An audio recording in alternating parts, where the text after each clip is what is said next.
ইংল্যান্ডের রানী এক বিশাল দানবকে ভোজে আমন্ত্রণ জানিয়েছিলেন। সে চেয়ারে বসার সঙ্গে সঙ্গে তার ওজন এত বেশি ছিল যে চেয়ারটি ভেঙে পড়ার উপক্রম হলো। খাবার পরিবেশন করার জন্য লোকজনকে সিঁড়ি পর্যন্ত ব্যবহার করতে হয়েছিল। দানবকে যে কাঁটা চামচ দেওয়া হয়েছিল সেগুলো তার কাছে তলোয়ার আর ফারার মতো মনে হচ্ছিল। সে আরাম করে রুটির বড় একটি টুকরো তুলে ডিমের মধ্যে ডুবে একেবারেই খেয়ে ফেললো। তার মুখে মজার তৃপ্তির হাসি ফুটে উঠলো। রানী ইশারা করতে একটি বিশাল কফির পাত্র আনা হলো এবং তার বাড়িতে ঢেলে দেওয়া হলো। দানব পুরো কফিটা এক নিঃশ্বাসে পান করে ফেললো, কিন্তু মানুষের পানীয় তার কাছে একদমই স্বাদহীন মনে হলো। ঠিক তখনই সে নিজের পকেট থেকে সবুজ রঙের একটি বিশেষ সোডা বের করলো। পাশে বসে থাকা একটি ছোট্ট মেয়ে ভয় পেয়ে গেল, কারণ সে আগেও এই পানির প্রভাব দেখেছিল। এই সোডার অদ্ভুত ব্যাপার ছিল, এর বুদবুদ উপরে ওঠার বদলে নিচের দিকে নেমে যেত।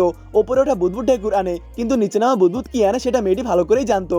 দানব সেই সোডা স্ফটিকের গ্লাসে সবার জন্য ঢেলে দিল। শিষ্টাচার রক্ষা করতে সবাই গ্লাস থেকে পান করলো। কয়েক সেকেন্ডের মধ্যে সবার মুখের ওই ব্যক্তি বদলে গেল।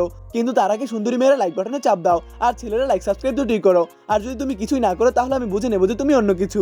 প্রথমে একজন চাকর পড়ে গেল, তারপর প্রহরী, আর শেষে রানীও নিজেকে সামলাতে পারলো না। পুরো প্রাসাদ অদ্ভুত শব্দে গমগম করতে লাগলো, আর কুকুরগুলোকে সঙ্গে সঙ্গে ঘর থেকে বের করে দেওয়া হলো। রানী লম্বা করে শ্বাস নিলেন, কিন্তু তারপরও তার রাগ হলো না। বরং তিনি বললেন এই পানিপাত্র উৎসর্গ করা হলো সেই বিশাল দানবের নামে। এমন অদ্ভুত কুনৈতিক ভোজ হয়তো খুব কম মানুষই কখনো দেখেছে।